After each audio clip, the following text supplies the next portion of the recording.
السي البرناكي. سي عبد المجيد اهلا وسهلا. اهلا وسهلا. يمكن سي عبد المجيد بزاف ديال الوداديين كيتسائلوا من بعد اليوم سي بالقشور خرج وقال بان الوداد ما حطوش تظلم ديالهم، والسؤال اللي كيطرحوه كاع الوداديين واش سمحتي في الحق ديال فريق الوداد البيضاوي؟ يا ودي السي عادل الله يهديك، ما بغيتينا نبداو معك السي عادل. انا تبدا مع الجمهور ديال الوداد لان اليوم انا نشرح لك سي عبد المجيد، انا نشرح لك الله يجزيك بخير وانت يا شرح.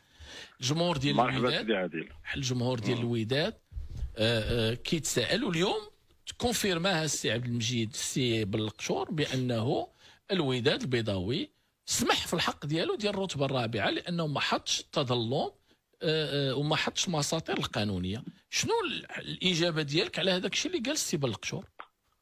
داكوغ، الوداد ما دارش المساطر ولا ما سلكش المساطر القانونيه، وهذيك الرساله اللي راسلناه اللي فيها لاكيزي ديال الجامعه ودرنا كوبي منها الكاتب العام ديال اللي فيها لاكيزي ديال العصبه وفيها كوبي درنا كوبي للسيد الكاتب العام ديال الجامعه المغربيه، وهذاك الرساله اللي عاود جاوبنا بها السي بالقصور مؤخرا تيطلب الموعد ديال تيستدعي في هذاك لا كونفوكاسيون داك الاستدعاء اللي دار النادي الوداد الرياضي باش يجي يناقش هذا المشكل ديال الرتبه الرابعه، من بعد ما كان فيه واحد الموعد من بعد الرساله اللي كنا كتبنا في لو 24 جوان، وكان واحد الموعد واللي تاجل هذاك الموعد، وكنا عارفين كنا بالمناسبه الغاليه ديال عيد العرش كان المقابلات تاع النصف النهائي، ومن بعده كان البرمجه ديال المقابله النهائيه اللي كانت قامت ما بين النادي الرجاء الرياضي والجيش الملكي وما كانش مضطرين انها تكون في الان.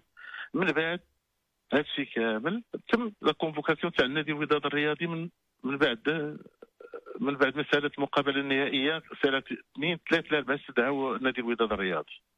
هذا الاستدعاء علاش كانت الدعوه علاش دارت بناء على الدعوه على سميتو النسخ اللي كنا سعد مجيد باش نستفسروا العصبه على الرتبه الرابعه وكنقولوا بان الوداد هي اللي تستحق الرتبه الرابعه. لا هو اسمعني استاذ، هو كيقول لك السي بالقشور قال بانه هذا كان بالنسبه لي غير استفسار، بالنسبه لي هو الاعتراض اللي كان خصكم ديروه للمؤسسات القانونيه اللجان القانونيه، هو طلبتوا معاه اجتماع قال لكم واخا اجي نجتمع معكم.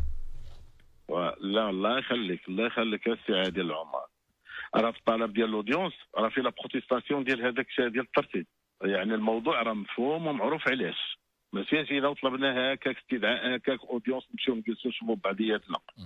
ولو كان هذيك المسطره اللي سلكنا ماشي مسطره قانونيه، كانت العصبات كاتبه تقول لك يا ودي حنا راه ماشي حنايا المؤسسه المختصه، الله يخليكم كاتبوا الجهات الاخرى ويكون عندنا انيكري مكتوب في هذا لو سونس هذا.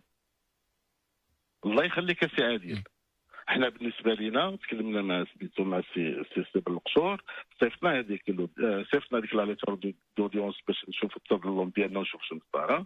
تلاقى بالمناسبه كان اجتماع ديال المكتب المديري، تلاقى السي بالقشور مع السي سعد دريب في هذيك اللجنه وقال ليه راه نهار فاش تجيو لوديونس غنجيبوا معكم الشكايه ديال التظلم.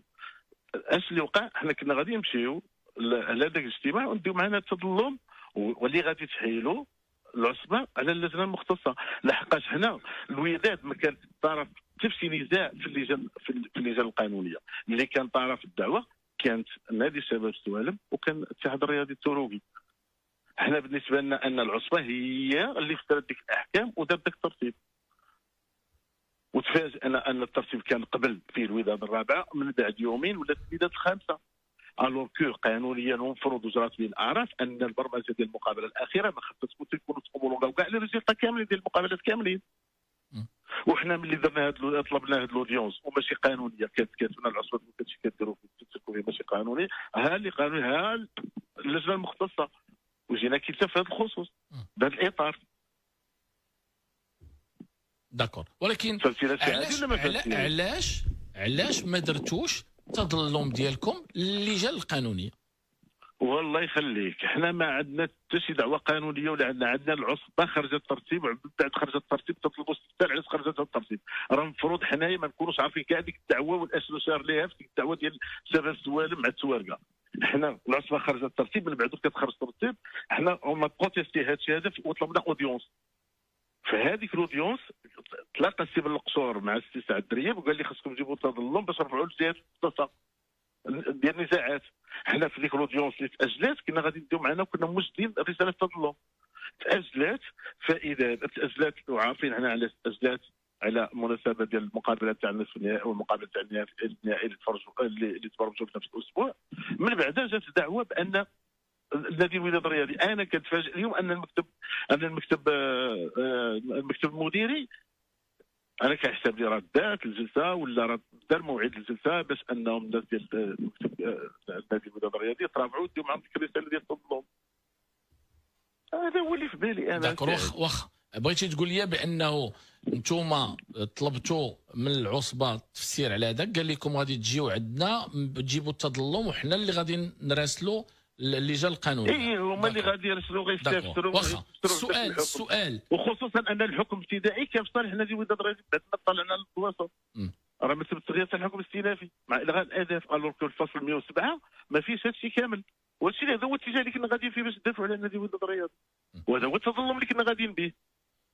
داكور واخ. السؤال هو انكم هاد لافير هادي سمحتوا ولا بعتوا الرتبه الرابعه وخديتوا الفلوس، واش العصبه عطاتكم الفلوس؟ سي عادل الله يخليك، تنبغيك الله يخليك ما تكونش انت بحال الناس تاع الفيسبوك وتسعد الكلمه ديال بعتو. لا هذا الجمهور الودادي كيقول هذه الهضره. حنا شوف استاذ، حنا الصفحات هضرنا عليها وقلنا هاد الصفحات اللي كيخرجوا يقولوا هذا الشيء راه هاد الهضره ما كايناش. الان السؤال واضح موجه لك انت، هذا سؤال ليك انت. السؤال الصفحات اللي حنا جاوبناهم وهضرنا عليهم كيقولوا بانك بعتي الرتبه الرابعه وخديتي الفلوس ديال الرتبه الخامسه. السؤال واش العصبه عطاتكم الفلوس ديال الترتيب؟ سي عادل الله يخليك، العصبه راه مؤسسه وطنيه وكتخدم في اطار القانون، ما في لا تنازلات ولا بيع ولا هذا. ولا هذا الجواب خاص نجاوب عليه العصبه. اللي عطاتني شي اللي عطات الوداد الرياضي موقع لا طريب ديال فاكيه بلاص خاصها تخرج هي تصرح به وتقول. لا انا قول لي انت، جاوبني بعدا انت. هو السي بالقشور راه غيجاوب على هذا السؤال. انا السؤال السي عادل وما خدينا حتى شي حاجه مقابل الترتيب ديال تاكيام بلاص. كيفاش انا غنقبل تاكيام بلاص وانا داير مراسل العصبه على اساس ان غندير لها تظلم وغنوقف على الحق ديال نادي الوداد الرياضي اللي هو الرسوم الرابعه قانونيا. هذا تناقض. ما يمكنش انا كاتب في العصبه وباغي ندير المساطير القانونيه ونجي من بعد نقول لهم لا انا كنرضى بالنسبه الخامسه عطوها ليا. ما يمكنش. هذيك راه مؤسسه راه ما فيها لا تنازلات لا اعتراضات لا بيع لا شراء لا شي حاجه. انا كنسرحوا في عبادنا وفي جماهير الوداد الله يخليك. داكور. اذا بغيت تاكد لنا بان العصبه ما عطاتكم حتى شي فلوس ديال الترتيب. ماشي كنأكدها. وهذه هي الاجابه اللي جاوبني انا السي بالقشور فاش سولته قلت ليه واش عطيتوا للوداد الفلوس ديال الترتيب؟ قال لي واش الفلوس ديال الترتيب كيتعطاو دابا؟ حنا ما عطيناهمش فلوس ديال الترتيب. هذه ولكن معك السي عادل كاع ابعد من هذا. واش الترتيب الرتبه الخامسه كانت ديال المونطون ديال 3 مليون ولا 4 مليون ولا 3 مليون درهم؟ هذه فلوس ديال بطل المغرب. والله يخليكم السي عادل واحد ديما الله سبحانه وتعالى عطانا على قلب ونحلوا نديروا ونفكروا بعقولنا. الله يخليك السي عادل. وبالمناسبه السي عادل باغي نستعمل هذه الفرصه وباغي نتوجه بواحد النداء للجماهير الوداديه. راه المرحله اللي سير فيها برناكي عبد المجيد كانت مرحله استثنائيه وصعيبه بزاف، وخدمت بامانه ووفاء وبصدق. واذا غلطت شي خطا في حق الوداد كون على يقين بانه ما كانش سوء النيه وما كانش عن قصد. وحتى لا قدر الله اخطات انا كنطلب السماحه من الجماهير الوداديه كامله. و10 سنين وانا في السير مع السي سعيد النصيري الاخ سعيد النصيري راه كانت مصلحه الوداديه الاسمى. وكان برناكي عم جيد ديما خدام في الظل، ما عمرو كتمشي في المصلحه الشخصيه. هذا الطلب الاول. والرجاء ثم الرجاء الجماهير الوداديه انها تلف مع بعضياتها يد واحده وتخدم مصلحه نادي الوداد الرياضي. ونشوفوا في الفرقه ديالنا وبغينا ترجع في اقرب الاوقات انها تلعب الادوار الطلائعيه كما كانت وتبقى شامخه. هذا ونساو الحسابات الشخصيه، الحسابات ديال هذا قال هذا دار هذا فعل. كنا نتلفوا على النادي ديالنا باش يرجع ويتسافى ويرجع المراتب اللي كيستاهل، والمراتب الاولى لا على الصعيد الوطني ولا على الصعيد الافريقي. هادشي اللي غنقول لك السي عادل. اما قضيه البيع ولا قضيه غادي نفضل مصلحتي ولا مصلحه اخرى على النادي الوداد الرياضي، راه ماشي بابا كيعرف قلبوا على شي واحد اخر، والتاريخ غيشهد بهادشي. داكور. اذا يمكن والتاريخ غيشهد بهادشي السي عادل. اذا يمكن هذا كان تفسير ديال السي عبد المجيد البرناكي لهذا الموضوع هذا اللي خدا اونبلور كبيره. كل شيء كان كيهضر على هذا الموضوع هذا ديال الرتبه الرابعه. السي عبد المجيد خرج شرح لنا الطريقه والاسلوب اللي تعامل به الوداد باش يدافع على الحقوق ديالو. من بعد ما السي بالقشور اليوم قال ان الوداد ما دارتش المساطير القانونيه اللي كانت خصها ديرها. الوداد راسلات العصبه للاستفسار، كان خصهم يمشيو يديروا المساطير القانونيه. السي عبد المجيد اليوم كيأكد بانهم راسلوا العصبه، ورئيس العصبه قال لهم بانه خاص يجيو يطلبوا اودينس ويجيبوا التظلم ديالهم باش هما يعطيوه اللجان القانونيه. وكيبقى هذا نقاش مزيان. عادل شوف